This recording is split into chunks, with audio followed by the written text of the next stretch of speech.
Hello എല്ലാവർക്കും echo ഹബിൻ്റെ പുതിയൊരു ക്ലാസ്സിലേക്ക് സ്വാഗതം. ഇന്ന് നമ്മൾ എടുക്കാൻ പോകുന്നത് കൺസംഷൻ തിയറിയിലെ പ്രധാനപ്പെട്ട മറ്റൊരു തിയറിയായ റിലേറ്റീവ് ഇൻകം ഹൈപ്പോത്തിസിസ് ആണ്. ഇത് ഇൻട്രൊഡ്യൂസ് ചെയ്തത് ജെയിംസ് ഡ്യൂസൻബെറിയാണ്.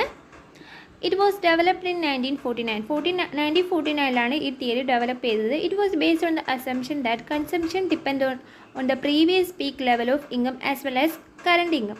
കൺസംഷൻ ഡിപ്പെൻഡ് ചെയ്തിരിക്കുന്നത് previous peak level of income ആണെന്നാണ് ഡ്യൂസൻബെറി പറയുന്നത്. അതായത് നമ്മുടെ ഈ നിലവിലുള്ള കൺസംഷൻ, അതായത് കറണ്ട് കൺസംഷൻ ഡിപ്പെൻഡ് ചെയ്യുന്നത് നമ്മുടെ ഇതുവരെ നമുക്ക് കിട്ടിയിരിക്കുന്ന ഇൻകത്തിൻ്റെ ഒരു പീക്ക് ലെവലിനനുസരിച്ചിട്ടാണ് എന്നാണ് ഡ്യൂസൻബെറി പറയുന്നത്. To also assume that consumer derive utility in relation to their own past consumption standard and consumption standard of others. അതായത് കൺസ്യൂമർ അവരുടെ യൂട്ടിലിറ്റി ഡിറൈവ് ചെയ്യുന്നത് ഒന്നെങ്കിൽ നമ്മുടെ പാസ്റ്റ്, നമ്മൾ ഇതുവരെ കൺസംഷൻ ചെയ്തിരിക്കുന്ന പാസ്റ്റ് കൺസംഷൻ സ്റ്റാൻഡേർഡ് അനുസരിച്ചായിരിക്കും, അല്ലെങ്കിൽ നമ്മളെ തൊട്ടടുത്തുള്ള ആൾക്കാർ, അല്ലെങ്കിൽ നമ്മളെ നൈബേഴ്സ്, അതായത് കൺസംഷൻ സ്റ്റാൻഡേർഡ് ഓഫ് അതേഴ്സ്, അതായത് നമ്മുടെ അല്ലാത്ത വേറെ ആരുടെയെങ്കിലും കൺസംഷൻ സ്റ്റാൻഡേർഡ് ഫോളോ ചെയ്തിട്ടായിരിക്കും നമ്മൾ കൺസംഷൻ നടത്തുക. Therefore, the level of consumption will be determined not by a household's absolute income but by its relative income. അതുകൊണ്ട് തന്നെ ഡ്യൂസൻബെറി പറയുന്നതെന്ന് വെച്ചാൽ കൺസംഷൻ ഡിറ്റർമൈൻ ചെയ്യുന്നത് ആബ്സലൂട്ട് ലെവൽ ഓഫ് ഇൻകം അല്ല, റിലേറ്റീവ് ഇൻകം ആണെന്നാണ് ഡ്യൂസൻബെറി പറഞ്ഞത്. ഇൻകം ഹൈപ്പോത്തിസിസ് പ്രധാനമായിട്ടും ബേസ് ചെയ്തിരിക്കുന്നത് രണ്ട് പ്രപ്പോസിഷൻ അടിസ്ഥാനമാക്കിയാണ്. രണ്ട് പ്രപ്പോസിഷൻസ് ആണ്, ഡെമോൺസ്ട്രേഷൻ എഫക്റ്റും റാച്ചറ്റ് എഫക്റ്റും. Demonstration effect: the tendency of lower income household to imitate the consumption habit of higher income household. അതായത് ലോവർ ഇൻകം ആയിട്ടുള്ള ഫാമിലീസിലെ ഹൗസ് ഹോൾഡ്സ് ഒരു ഹയർ ഇൻകം ഫാമിലിയിലെ ഹൗസ് ഹോൾഡ്സിൻ്റെ കൺസംഷൻ ഫോളോ ചെയ്യുന്ന അല്ലെങ്കിൽ അവരുടെ കൺസംഷൻ ഹാബിറ്റ് ഫോളോ ചെയ്യുന്നതാണ് ഡെമോൺസ്ട്രേഷൻ എഫക്റ്റ് എന്ന് പറയുന്നത്. അതായത് നമ്മുടെ നൈബർ ഇപ്പോൾ ഒരു കാറ് വാങ്ങുകയാണെങ്കിൽ, അവർ ഭയങ്കര റിച്ച് ആണ്, അവർ കാറ് വാങ്ങുകയാണെങ്കിൽ നമുക്കും ഒരു ടെൻഡൻസി വരും ആ കാറ് വാങ്ങാൻ വേണ്ടിയിട്ട്. നമ്മൾ ഇൻകം ഒന്നും അതിനെ സപ്പോർട്ട് ചെയ്യുന്നില്ലെങ്കിലും അവരുടെ വാങ്ങിയ കണ്ടിട്ട്, അവരുടെ ഒരു കൺസംഷൻ ഹാബിറ്റ് കണ്ടിട്ട് നമ്മൾക്കും അത് ഫോളോ ചെയ്യാനുള്ള ഒരു ടെൻഡൻസി വരും. അതിനെയാണ് ഡെമോൺസ്ട്രേഷൻ എഫക്റ്റ് എന്ന് പറയുന്നത്. The ratchet effect is based on the idea that it is difficult for a household to reduce its consumption expenditure from a higher level. When income are falling, consumption will not fall by the same amount as it will be difficult for a household to make switch adjustment to a new standard of living. Once after its lowering income persisted for some time, the household lowered the consumption level. If a household has experienced an increase in its relative income, it does not immediately raise the consumption level. Thus, in the short run, the change in income do not affect the consumption as much as they do in the long run. Short run MPC is smaller than the long run MPC. എന്നുവെച്ചാൽ ഇപ്പോൾ ഒരു higher consumption സ്റ്റാൻഡേർഡുള്ള ഒരു family ആണെന്ന് വെച്ചോ, അല്ലെങ്കിൽ higher consumption pattern follow ചെയ്യുന്ന ഒരു family ആണെങ്കിൽ അവർക്ക് ഹയർ ലെവൽ ഓഫ് കൺസംഷൻ പെട്ടെന്ന് ലോവർ ലെവൽ ഓഫ് കൺസംഷനിലേക്ക് വരാൻ സാധിക്കില്ല. അവരുടെ ഇൻകം ഇപ്പോൾ കുറഞ്ഞുകൊണ്ടിരിക്കുകയാണെങ്കിലും ആ ഇൻകം കുറയുന്നതിനനുസരിച്ച് തന്നെ അവർക്ക് കൺസംഷനും കുറയ്ക്കാൻ വേണ്ടി പറ്റില്ല എന്നാണ് പറയുന്നത്. ഒരു നല്ല ഇൻകം ഉള്ള ആളുടെ ഒരു ഇൻകം പെട്ടെന്ന് കുറയാന്ന് വെച്ചോ, പക്ഷേ അവർ ഇൻകം കുറയുന്നതിനനുസരിച്ച് അവരുടെ കൺസംഷൻ അവർക്ക് കുറക്കാൻ പറ്റില്ല. അതായത് ഒരു ഇൻകം കൂടുതൽ സമയത്ത് കൂടിയൊരു കൺസംഷൻ പാറ്റേൺ ആയിരിക്കുമല്ലോ ഫോളോ ചെയ്തത്. അപ്പോൾ അത് പെട്ടെന്ന് ഇൻകം കുറയുന്നതിനനുസരിച്ച് അതിനനുസരിച്ച് സെയിം എമൗണ്ട് തന്നെ കുറക്കണം എന്ന് പറഞ്ഞാൽ അവരെ കൊണ്ട് പറ്റില്ല. കാരണം എന്ന് വെച്ചാൽ അവർക്ക് ഒരു ഡിഫിക്കൽട്ടി നേരിടും. അതായത് new standard of living choose ചെയ്യാൻ വേണ്ടിയിട്ട് അവർ വേറൊരു സ്റ്റാൻഡേർഡ് ഓഫ് ലിവിങ്ങിൽ, ഹയർ ഇൻകത്തിൽ വേറൊരു സ്റ്റാൻഡേർഡ് ഓഫ് ലിവിങ്ങിലായിരിക്കുമല്ലോ ജീവിച്ചത്. പെട്ടെന്ന് ഇൻകം കുറയുമ്പോൾ സ്റ്റാൻഡേർഡ് ഓഫ് ലിവിങ് പെട്ടെന്നൊരു അഡ്ജസ്റ്റ്മെൻറ്റ് വരുത്താൻ അവർക്ക് സാധിക്കില്ല എന്നാണ് ഇവർ പറയുന്നത്. പക്ഷേങ്കിൽ ഈ ഇൻകം കുറയുന്നത് കുറച്ച് കാലത്തേക്ക് നിലനിൽക്കുകയാണ്, പെട്ടെന്നാണ് അവർക്ക് അഡ്ജസ്റ്റ് ചെയ്യാൻ പറ്റാത്തത്. ഇപ്പോൾ ഇൻകം കുറവ്, ഇപ്പോൾ കണ്ടിന്യൂസ് ആയിട്ട് ഇൻകം കുറവ് തന്നെയാണെങ്കിൽ അവരതിനോട് പൊരുത്തപ്പെടും. അതുകൊണ്ട് തന്നെ അങ്ങനെ പൊരുത്തപ്പെട്ട് കഴിഞ്ഞാൽ മാത്രമേ ഹൗസ് ഹോൾഡ്സ് അവരുടെ കൺസംഷൻ ലെവൽ കുറയ്ക്കുകയുള്ളൂ. അതായത് ഇൻകം കുറയുന്നത് ഇതിപ്പോൾ കണ്ടിന്യൂസ് ആണ്, ഇൻകം കുറഞ്ഞ് വരികയാണെങ്കിൽ അവരുടെ കൺസംഷൻ അതേ ലെവലിൽ തന്നെ കുറച്ച് കൊണ്ടുവരും. If household experience an increase in its relative income, it does not immediately raise the consumption level. ഇപ്പോൾ റിലേറ്റീവ് ഇൻകം പെട്ടെന്ന് കൂടി, അവരുടെ ഇൻകം കൂടിയാലും അവർക്ക് എന്ത് ചെയ്യാൻ പറ്റില്ല, പെട്ടെന്നൊരു കൺസംഷൻ ലെവൽ ഇൻക്രീസ് ചെയ്യാൻ പറ്റില്ല. ഇൻകം കുറഞ്ഞാൽ അവർക്ക് കൺസംഷൻ കുറയ്ക്കാനും പറ്റില്ല, പെട്ടെന്ന് കുറയ്ക്കാൻ പറ്റില്ല, ഷോർട്ട് റണ്ണിൽ കുറയ്ക്കാൻ പറ്റില്ല. അതുപോലെ ഇൻകം കൂടിയാൽ അവരുടെ കൺസംഷൻ പെട്ടെന്ന് അവർക്ക് ഇൻക്രീസ് ചെയ്യാനും പറ്റില്ല. ഇത് രണ്ടും ഒരു ഡിഫിക്കൽട്ടായിട്ടുള്ള കാരണമാണ്. കാരണം അവർക്ക് സ്റ്റാൻഡേർഡ് ഓഫ് ലിവിങ് അഡ്ജസ്റ്റ് ചെയ്യാനുള്ള ബുദ്ധിമുട്ടുണ്ടാകുന്നു കൺസ്യൂമേഴ്സിന്, പീപ്പിൾസിനൊക്കെ.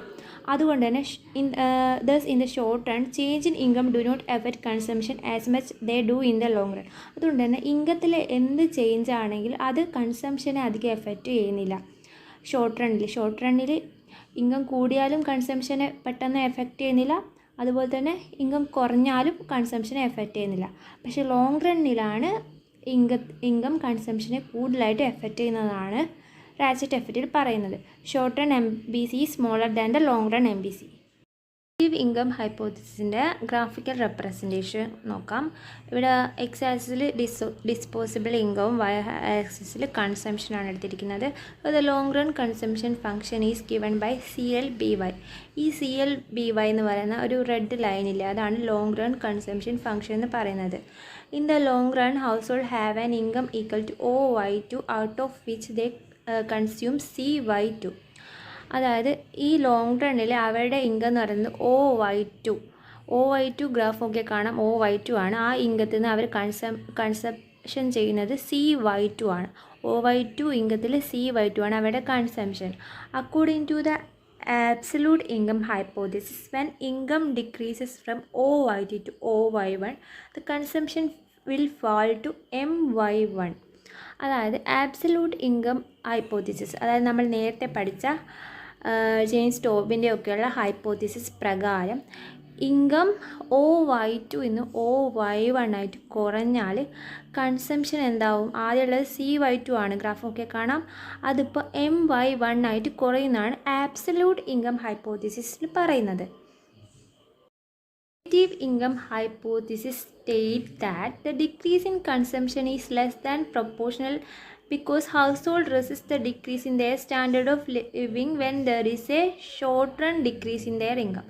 നേരത്തെ പറഞ്ഞ റാച്ചറ്റ് എഫക്റ്റ് പ്രകാരം തന്നെ ഈ റിലേറ്റീവ് ഇൻകം ഹൈപ്പോത്തിസിസ് പറയുന്നത് വെച്ചാൽ ഇപ്പോൾ ഇൻകം കുറഞ്ഞാൽ OY2 OY1 ആയിട്ട് കുറഞ്ഞാൽ അവരുടെ കൺസംഷൻ അതേ സെയിം പ്രപ്പോർഷനിൽ ഡിക്രീസ് ചെയ്യില്ല എന്നാണ് പറയുന്നത്. അതായത് ഇൻകം കുറയുന്നതിൻ്റെ അതേ പ്രപ്പോർഷനിൽ കൺസംഷൻ കുറയില്ല. അതായത് ആളുകൾ അവരുടെ സ്റ്റാൻഡേർഡ് ഓഫ് ലിവിങ് കുറക്കുന്നതിന് ഒരു ഡിഫിക്കൽട്ടി ഉണ്ടാവും. ആ സ്റ്റാൻഡേർഡ് ഓഫ് ലിവിങ് പെട്ടെന്ന് അവർക്ക് അത് കുറച്ച് കൊണ്ടുവരാൻ പറ്റില്ല.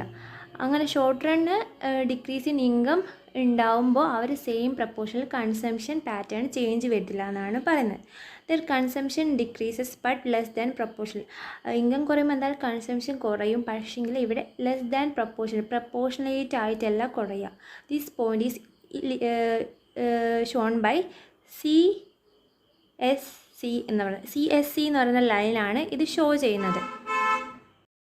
ായിട്ട് പറഞ്ഞാൽ ഇവിടെ ഇൻകം ഡിക്രീസ് ചെയ്യുകയാണ്. ഈ ഗ്രാഫ് നോക്കിയാൽ മനസ്സിലാവും. OY2 OY1 ആയിട്ട് ഇൻകം ഡിക്രീസ് ചെയ്യുകയാണെങ്കിൽ ഇവിടെ കൺസംഷൻ എത്രയാണ് കുറയുന്നത്? NY1 മാത്രമാണ് കുറയുന്നത്. NY1 കുറയുന്നുള്ളൂ, MY1 ആവുന്നില്ലല്ലോ. ഇവിടെ നോക്ക്, MY1 NY1 തമ്മിലുള്ള ഗ്യാപ്പ് നോക്ക്. അപ്പോൾ കൺസംഷൻ കുറച്ച് മാത്രമേ ഇവിടെ കുറയുന്നുള്ളൂ. ആബ്സല്യൂട്ട് ഇൻകം ഹൈപ്പോത്തിസിസ് ആണ് പറയുന്നത് Y2 Y1 ആയിട്ട് ഇൻകം ഡിക്രീസ് ചെയ്താൽ അവർ കൺസംഷൻ നല്ലോണം കുറഞ്ഞിട്ട് MY1 ആവും എന്നാണ് പറയുന്നത്. പക്ഷേ ഇതിൽ റിലേറ്റീവ് ഇൻകം ഹൈപ്പോത്തിസിസ് പറയുന്നത് കൺസംഷൻ കുറച്ച് മാത്രമേ കുറയുള്ളൂ. അതായത് NY1 ഈ ഒറിസോണ്ടൽ വയലറ്റ് കളറുള്ള ഒറിസോണ്ടൽ ലൈൻ നോക്കിയാൽ മതി. NY1 അത് കുറച്ച് മാത്രം, നേരത്തെ CY2 ആണ്, അതിൽ നിന്ന് NY1 ആയിട്ട് കുറച്ച് മാത്രമേ കുറയുന്നുള്ളൂ എന്ന് മാത്രം ആണ് ഇതിൽ പറയുന്നത്. കീപ്പ് കൺസംഷൻ അറ്റ് N, അതായത് നമ്മൾ നോക്കിയാൽ അറിയാം ഇവിടെ റാച്ചറ്റ് എഫക്റ്റ് ആണ് ലോവർ ഫോൾ ഇൻ കൺസംഷൻ ഉണ്ടാക്കുന്നത്. ഒരു നോർമൽ അറ്റ് പോയിൻ്റ് എന്നിലാണ് ഇവിടെ കൺസംഷൻ കീപ്പ് ചെയ്യുന്നത്. അത് ആ ലൈൻ ഇപ്പോൾ എക്സ്റ്റെൻഡ് ചെയ്ത് വരച്ചാൽ CSC എന്ന് പറയുന്നൊരു ലൈന് കിട്ടും.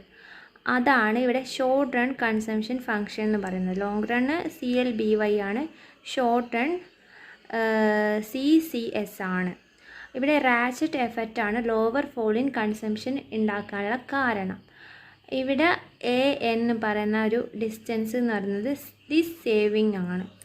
റിലേറ്റീവ് ഇൻകം ഹൈപ്പോത്തിസിസിൻ്റെ ക്ലാസ് മനസ്സിലായെന്ന് വിചാരിക്കുന്നു.